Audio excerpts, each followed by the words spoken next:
and I have with me at this press briefing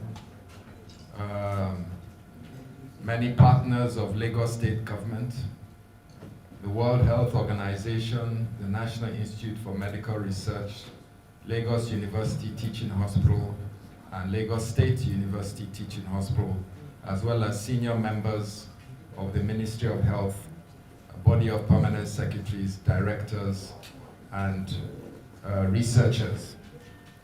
We've been given the mandate and the directive by His Excellency, the Incident Commander, Mr. Babajide Sanwo-Olu, to kick off Lagos State's campaign against monkeypox, now commonly known as MPOX. I want to be clear that today marks three very important activities.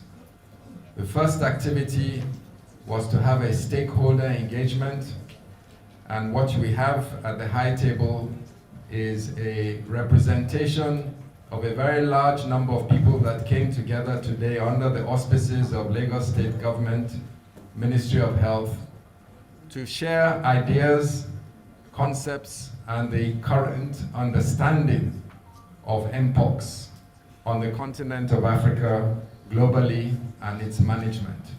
The second thing we're doing today is to initiate the Emergency Operations Center that will be focused specifically on the issue of the MPOX outbreak on the continent. And the third thing is the activation of a statewide public health awareness campaign to educate the public on MPOX, the risk of MPOX to our residents, and how to take proactive measures to curtail being exposed to MPOX should the situation arise. I want to be clear that we have two major varieties of MPOX.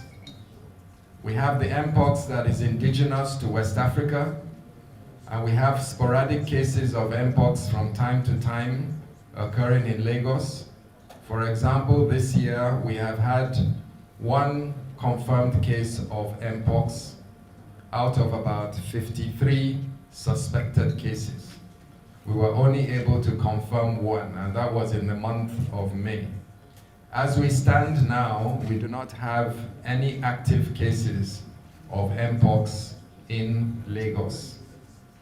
However, we're gathered here not to talk about the indigenous MPOX. We're rather gathered here to talk about the risk of the new variant, which is the Clade 1B, which is circulating currently in the Democratic Republic of Congo and is spreading to Cameroon, Rwanda, Burundi, and one or two other neighboring countries. This subtype of MPOX is not known to West Africa. It is a new variant that is circulating, a derivative of MPOX 1A. In West Africa, we have MPOX 2 and 2A. So what we are talking about today is the potential of importing MPOX 1B from where it is circulating in large numbers in the Democratic Republic of Congo and appears to have a more aggressive natural history than the indigenous MPOX that we see in West Africa, which is known as MPOX Clade 2. So we've come together to understand the science, the clinical features of MPOX Clade 1 that is in Democratic Republic of Congo in the eastern part of the country, particularly in the Kivu region. Why we are worried is that there is a potential that this virus can be imported into Lagos because there are multiple airline routes and shipping routes that could bring passengers or persons or goods that are contaminated with this clade that is of concern to us in Nigeria, in Lagos, and to the continent. The WHO have declared this outbreak in the Democratic Republic as a public health emergency of security and international concern. What that means is that it requires a global response, and that if care is not taken, this pathogen and this contagion could seriously and adversely affect the welfare, the well-being, and the economic activity of multiple countries. And so, as we are accustomed to in Lagos, as we've done with Ebola, as we've done with COVID, and as we've done with cholera, Lassa fever, and Marburg, we come together proactively to find out how we can protect Lagos from a potential threat of an imported infection from neighboring countries. So to be clear, we do not have any active MPOX cases in Lagos at this point in time. We are not talking about the indigenous MPOX Clade 2. We are rather specifically focusing our attention on the risk and the potential of importing the circulating strain, Clade 1b, that is circulating in the Central Africa countries, and that there is a possibility through our multiple airline and trading routes that such an opportunity for the virus to enter Lagos exists. And as directed by His Excellency Babajide Sanwo-Olu, Lagos knows that it needs to be proactive because of the density of our population, the risk that any contagion that is imported into Lagos can easily spread from person to person. The origin of MPOX is from the animal kingdom. The first transmissions came by what we describe as a zoonotic event. In other words, human beings coming into contact with wildlife, such wildlife as rodents, monkeys, squirrels, who naturally harbor the MPOX virus. But subsequently, what we are observing now is that there's a combination of zoonotic events plus human-to-human transmission. In other words, you get the first infection from the animal kingdom, and subsequently, the virus is changing and mutating in such a manner that once it is in the human population, it can spread from human to human through very close contact. The attributes of the new virus, the Clade 1b, seem to be slightly different from the Clade 2. It is slightly more aggressive.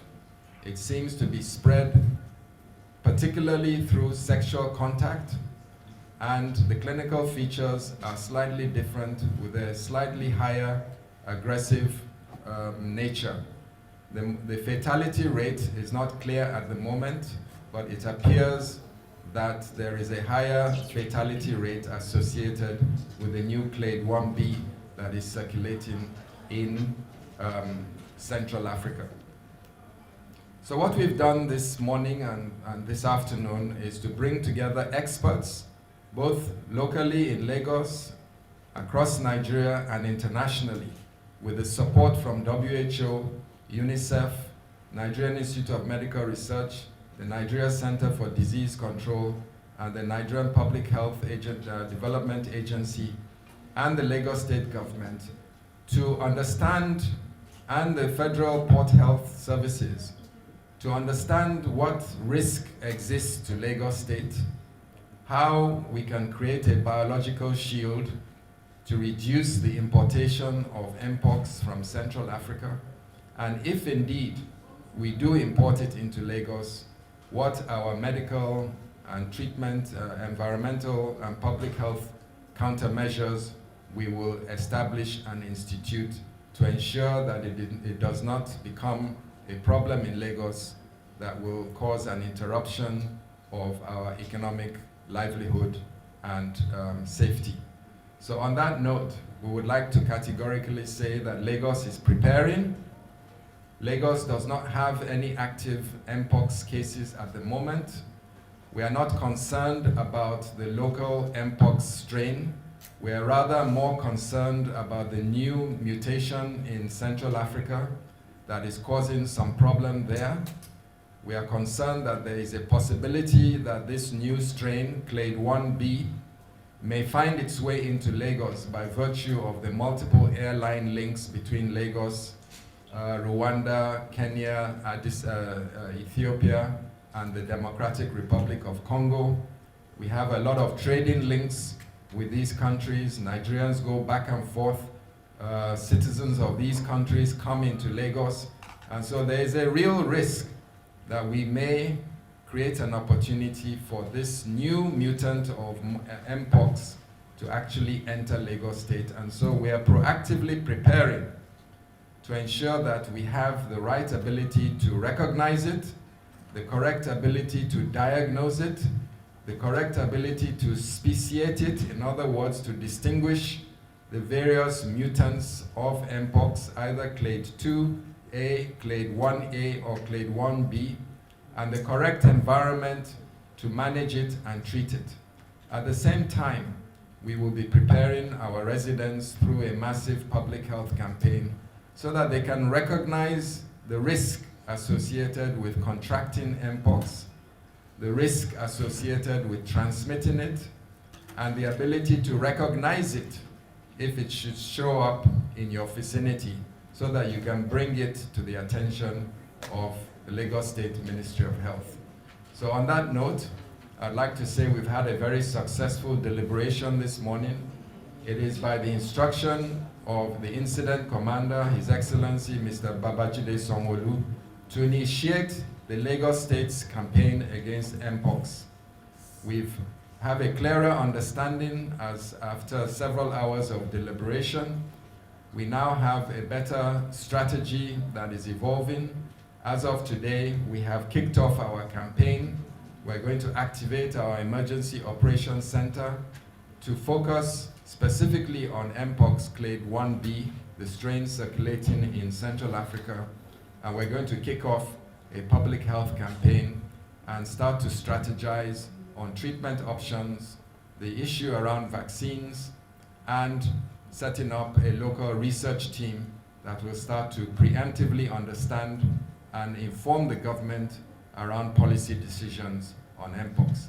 I'd like to thank all our collaborators from the WHO, from NCDC, from Nigerian Primary Healthcare Development Agency, from UNICEF, from Nigerian Institute of Medical Research, from Lagos University Teaching Hospital, and Lagos State University Teaching Hospital, and all senior members of Ministry of Health, and particularly the Directorate of Global Security for organizing and setting up this meeting so that we can start to prepare proactively, preemptively for any possibility of MPOX importation into Lagos from Central Africa.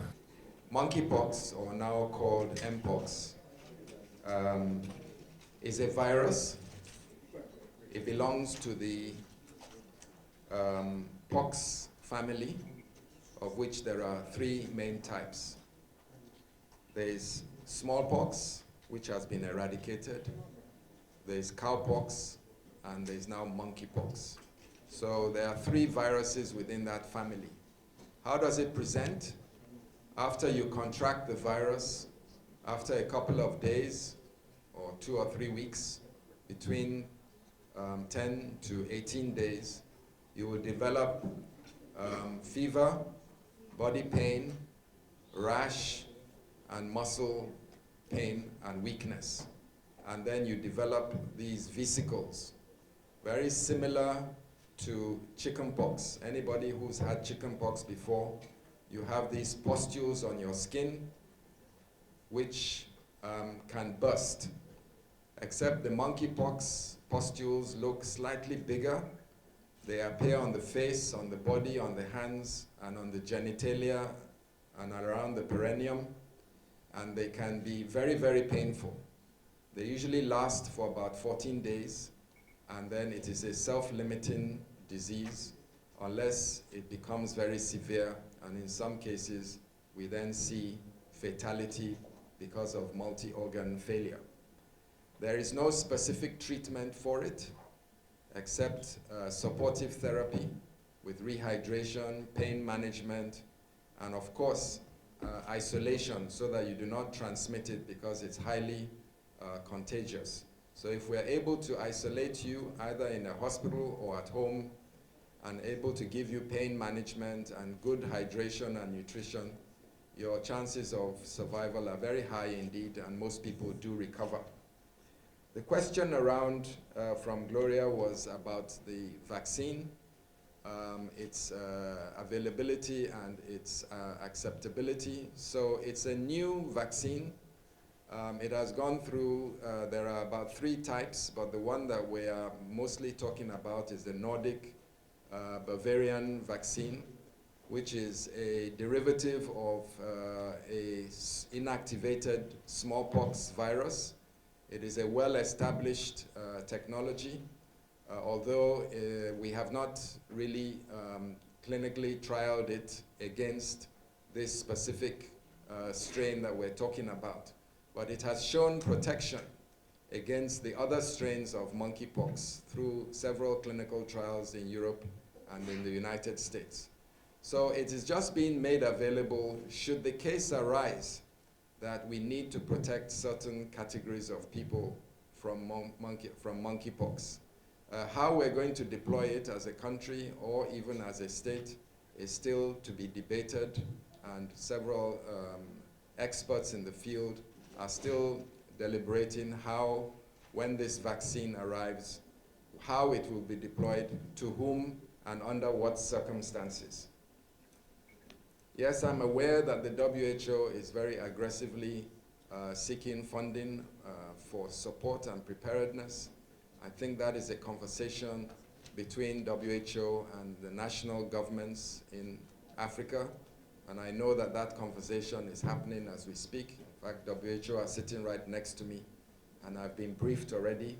Of course, Lagos would be very keen to participate in that preparedness by virtue of the risk that I had mentioned earlier, because of the high population of Lagos and the very high air and sea travel importation into Lagos, which makes Lagos a vulnerable megacity because of its trading links and its movement of passengers between our airport in Lagos and the countries that are currently experiencing this increased number of cases of Clade 1B in Central Africa. How would corporate Nigeria get involved? Well, corporate Nigeria, corporate Lagos are always very supportive in public health crisis. They were very supportive during Ebola. They helped Lagos after Ebola prepare for subsequent crises. And as a result of that, we were able to build a significant capacity and expertise in Lagos, which helped us significantly during COVID. And we've learned several lessons from COVID and subsequently Lassa fever and cholera. And corporate Nigeria, corporate Lagos have always been extremely supportive of Lagos State Government, Ministry of Health, to ensure that we do not have a situation that slows down our economic activity in the city and ensure that our residents are kept safe and informed. We are, as I mentioned earlier, we are about to start a very deliberate public health sensitization to just explain to the public how to recognize MPOX, to allay any fears, to disrupt any misinformation, to also build confidence in our residents to go about their normal business but be aware of what MPOX is, how you may contract it, and how you may recognize it, and what you need to do if you suspect that you or anybody in your environment is showing signs and symptoms of MPOX or monkeypox. Regarding the tests are very specific. I have people on the table here with me who are specialists in laboratory diagnosis of MPOX. We have very, very elaborate equipment in Lagos in about 4 sophisticated laboratories that are able to precisely determine whether the sample they receive from a suspected case is MPOX or is chickenpox or is any other pox-like illness, and we have the capacity to make that distinguishing criteria to help us to delineate specifically what type of pox disease our patients are presenting with. So quite often, it's very difficult to distinguish between a bad case of chickenpox and MPOX. And so it's important that we're able to carry out these tests. And because of Ebola, COVID, and other infectious diseases that frequently come periodically into Lagos, we're building that capacity at the Lagos State Biobank, the Infectious Disease Hospital, and our partners in LUTH, in LASUTH, the Nigerian Institute of Medical Research, and NCDC Public Health Lab in Lagos, to be able to not only categorically define MPOX, but also to be able to sequence the virus so that we can tell exactly what clade it is, what subtype it is, and whether indeed it is mutating in this environment. That information is actually very important for Lagos and for Nigeria to contribute to the international understanding of how MPOX is circulating around the world, and also that information will be used to contribute to the evolution and the development of vaccines into the future to make sure that we have vaccines that are appropriate for our environment. I also understand that we will be part of clinical trials into the future with evolving vaccines, just to make sure that those vaccines are relevant to our environment, relevant to the circulating subtypes in Lagos and Nigeria, and of course, to make sure that they are safe by going through clinical trials, phase 1, phase 2, phase 3, before they are approved for public use. Should we have an emergency in Lagos or in Nigeria by virtue of importation, then at least we know that we have a reserve of currently available trialed MPOX vaccines that are being donated to Africa, so that we can curtail any major consequence of a situation for us in Nigeria and in Lagos. Thank you very much. Thank you very much, sir.